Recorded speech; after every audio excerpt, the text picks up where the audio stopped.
Hi, my name is John Wilczek, and this is the final presentation for CMN 6015, the Introduction to the Digital Era, the Power of Social Media.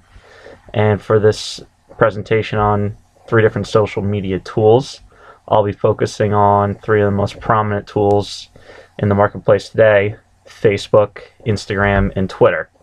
And I'm going to go line item by line item through each of those 3 different social media platforms and the different questions and the prompts that we were provided for the summary report, which will be included with this video presentation. I'm going to start off with Facebook. So just a basic description of the tool, how to use it, how long it's been around. Facebook is a website that allows an individual or business to create a personal account or a page in the case of a business, and produce content such as text and photos, as well as including hyperlinks to the associated website for a company or a brand. Facebook was founded in 2004, and their mission is, quote, to give people the power to share and make the world more open and connected. People use Facebook to stay connected with family and friends, to discover what's going on with the world, and to share and express what matters to them. There are 1.18 billion daily active users on Facebook and 1.79 billion monthly active users on Facebook as of September 2016. So just the globalization and just the prominence of Facebook as an entity is rather staggering. And these users come from all corners of the world, combination of individual users, businesses, website affiliated entities, everything under the sun. So you can understand why every business worth its salt would have a Facebook account, that's for sure. Now some benefits, who uses the site, demographics, things of that nature. The reach and usage of Facebook is far and wide, described by those staggering numbers of over 1 billion users, both daily and monthly. Almost 85% of Facebook's daily active users reside outside North America, so that's USA and Canada, which just demonstrates the global impact and outreach and accessibility to Facebook as a social media platform. And most Facebook users, have an account, if it's an individual user such as, myself as a personal account, to post updates, combination of status updates, photos, locations of events, things of that nature, and to see also the activity of, family and friends and other, associates, peers, to see what they're doing as well. But as Facebook's grown and as companies understand the popularity and the globalization, then posting content, relevant content to gain exposure, to gain market share, it's as notable and as necessary as ever. So now from a monetization perspective, per a couple articles that I found, you see how marketers are provided space within a content feed on Facebook. That space is seen by those online users, whether daily users or active users or monthly active users, and different algorithms. And Facebook has a way of seeing and it allows a marketer to know the most appropriate audiences, factors such as age, gender, location, things of that nature. And then additionally, developers of online and web applications can use Facebook's infrastructure to gain exposure from those users, and the developers pay a fee to Facebook. So any kind of application, whether it's for entertainment or whether it's for a utility such as an app like Waze, which is sort of like a combination traffic app slash it's sort of a user-generated, user-friendly app. Those can utilize Facebook's platform. So there's obviously Facebook, they allow marketers to to have an outreach to an audience, and then they monetize. They receive benefits from that. Marketing benefits. It can be a valuable tool for companies to use as a piece of a collective marketing campaign. Bare minimum, they should create a page, have an appealing, profile picture, cover photo at the top when a user clicks on the link. A couple good examples, certainly big global brands such as Nike, over 20 million likes on their Facebook page. The creativity of the content that they produce on that page, not just products. Obviously, everyone knows, Nike sneakers or apparel, but different, maybe charitable endeavors that they're a part of, and just, content to sort of add on to the obvious, known slogan, the known logo, everything along those lines. So Nike, they along with everything else that they're doing productively within marketing, utilize Facebook in a solid fashion. From a professional sports franchise perspective, the Golden State Warriors, they've risen to prominence pretty significantly the last couple of years, and with that, utilizing Facebook to extend and to have a greater outreach to their fan base and to enhance that fan base has been extraordinarily successful. The ROI numbers from their ad spending through Facebook has been very beneficial. So I think that the entire NBA, but specifically the Warriors, have done a good job of using Facebook in that capacity, which is, I think, a strong portion of a marketing portfolio to consider for any kind of business entity.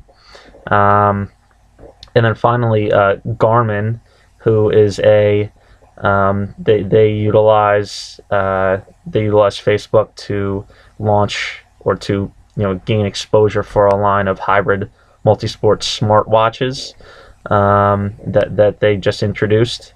And obviously, with using Facebook, it's been extremely successful from that digital ad spending through Facebook and other avenues, but Facebook specifically, to kind of gain exposure for those new products, and they'll continue to do that moving forward. Now, any risks involved with Facebook, can be a variety of circumstances. The wrong message at the wrong time. Now, you can't predict everything, but if there's a business sponsorship association with a certain individual, spokesperson for a brand who has run into some issues in the public light, that could be something that should be handled in as swift of a manner as possible. So whether that campaign has to be suspended with association to that person, or whatever the case may be, you just have to kind of stay on point and be prompt and proactive with any type of negative situation that may occur, whether it was self-induced or whether it was kind of outside their control. Each brand should be aware of those circumstances and realize maybe unintended consequences of a certain Facebook post that may not be as received as favorably or in some cases unfavorably to a certain group of individuals, depending upon the content. So it's just important to realize, just be very cautious and proactive in those approaches. So that's Facebook in a nutshell. Instagram, right along those lines, obviously within the Facebook umbrella, but more of a visual medium. It's a social media platform, primarily focused on imagery. First and foremost in the introduction, when you whether you use it through a personal computer or on a mobile platform, the imagery is the main draw to that. Now, each individual picture that's posted by a user on Instagram can be enhanced, manipulated to the user's liking. Instagram itself describes their own product as a fun and quirky way to share your life with friends through a series of pictures. Snap a photo with your mobile phone, then choose a filter to transform the image into a memory to keep around forever. We're building Instagram to allow you to experience moments in your friends' lives through pictures as they happen. We imagine a world more connected through photos. So that's their kind of mantra. And with over 500 million users worldwide since the products existed in 2010, obviously it shows the popularity and the growth opportunities, both domestically and internationally, which is something that businesses should be aware of and should have Instagram as part of a cumulative advertising and marketing platform. Just like Facebook and just like Twitter, which I'll mention in the final piece of this, Instagram provides a platform to display the photography and accompanying text descriptions, providing context to those photos that are being published for others to see. The user can either keep a profile public or private. It's become more popular as a visual medium, as there are plenty who are more, obviously some people are much more attracted initially to a photo than they are to a line of text or a paragraph. So I think it's more easily recognizable to in some cases to post a photo, where Instagram obviously shines in that capacity. So from a monetization strategy perspective, obviously being within the Facebook umbrella as Facebook as a parent company, about 97% of revenue comes from advertising finances from those outside companies, and with major advertisers such as Nike or General Electric, Walt Disney Company, in every kind of industry, hundreds of millions of daily users, and expansion into the mobile world. Instagram has significantly increased its profile, and those revenue projections continue to rise, both on a from month to month, quarter to quarter, and also year to year, since the product is still so new, only introduced back in 2010. Marketing benefits, once again, those, just any kind of big major brand to have Instagram as a piece to the puzzle, having creativity with what's the content being produced on those platforms, helping them, helping a unique user, a first time user come to the Instagram page, have a clear understanding of the product, but to be intrigued and also to, kind of go further. Say there's a hyperlink within a specific Instagram posting that leads you to the website that you can, kind of research and better understand a product or service that's being offered by that brand, which could, should certainly help enhance revenue streams, both in the short term and in the long term. A couple of examples of companies that have done well to include Instagram as part of their marketing and specifically social media package. National Geographic, they have over 60 million followers, which is pretty shocking. But like I said, as a visual medium, Instagram is almost a perfect place for outsider user content, any kind of submissions to sort of help expose all of the fascinating people and places and things around the world that National Geographic, certainly that's their core focus as a business entity. Staples, I found actually in an article, engaging with followers in a unique way on Instagram, and kind of providing sort of unique phrasing, ideas, trying to interact with followers through prompts and captions, and kind of leading them to, everyone knows what Staples sells. The products speak for themselves, but it's the packaging, it's kind of the enticement of kind of gets people going, and using Instagram as a piece to that, to other additional or traditional media platforms is certainly necessary. Just like Facebook, there's risks involved, in the same breath and the same scope as a Facebook or a Twitter. At times it can be a more casual approach to marketing. So you just have to be careful about not being too careless with a post, with either the photo or a caption of a photo to offend anyone, to be negligent to a situation or a set of current events that may shine a negative light on the brand, even though it could be to try to be creative.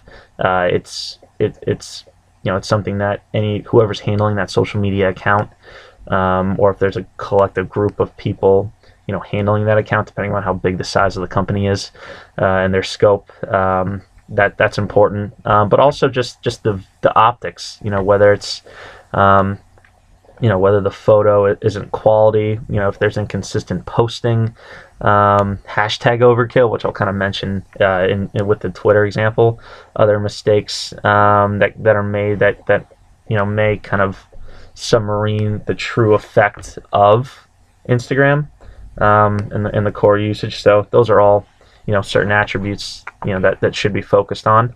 And then finally, last but not least, Twitter. Founded in 2006, Twitter is a social media platform where entry onto that platform quick and easy, intended to follow a stated mission to give everyone the power to create and share ideas without barriers. Any person can create an account, and there's just over 300 million users, monthly active users, with about 1 billion unique visits monthly to the sites. And it's, once again, just like Facebook, Instagram, it's a worldwide usage. About 79% of Twitter accounts located outside the US. They take advantage of the tool, those users and the followers, because it's free and can provide instant news, information, analysis, anything that you're looking for, any type of genre of news, any type of industry you want to follow. Twitter is such an immediate outlet to providing that information. Now Twitter, it's maybe stagnated a bit more compared to Facebook and Instagram in terms of trying to capitalize from a monetization perspective. So it's trying to what's the fine line between venturing into video comparative. Obviously they have Periscope now, venturing into any type of premium Twitter, with ads. Does it take away to the core objective? Those were kind of thoughts that I found in a Wharton School of Business from the University of Pennsylvania article about Twitter and where it is right now, where it kind of goes from here. So those are really things that are kind of interesting just from a business model perspective with Twitter. The marketing benefits right along the line with Facebook and Instagram. It's the convenience of the platform, the technology to understand, with hashtags and things of that nature, you can kind of, collect all that census data information and who's consuming the product in a very quick fashion, and that'll kind of help you guide, marketing objectives, and maybe change up the blueprint for how to handle those social media platforms and the type of content that's produced on a daily and weekly and monthly basis. And obviously with risks as well. In a flash, you can create a Twitter post, and it can kind of go viral in a heartbeat, whether on a positive or in a negative. Not every demographic or every person is going to appreciate or enjoy or like what you're posting. So it's impossible to predict that, but it's just that due diligence to make sure that it's everything is in good taste. Everything is creativity is one thing, but there's a fine line that everyone, and it's trial and error. It's just trial and error to make sure that you handle every social media platform appropriately and correctly. But Facebook, Instagram, and Twitter, in my opinion, are three outlets because of the combination of technology, the immediacy of the release of different content. These are platforms that every business should be utilizing on a frequent basis to help brand exposure, help get them to where they want to be. to continue growth and development. So that's all I have. Thank you very much, and you'll see the paper with all more additional detail to follow. Thank you so much.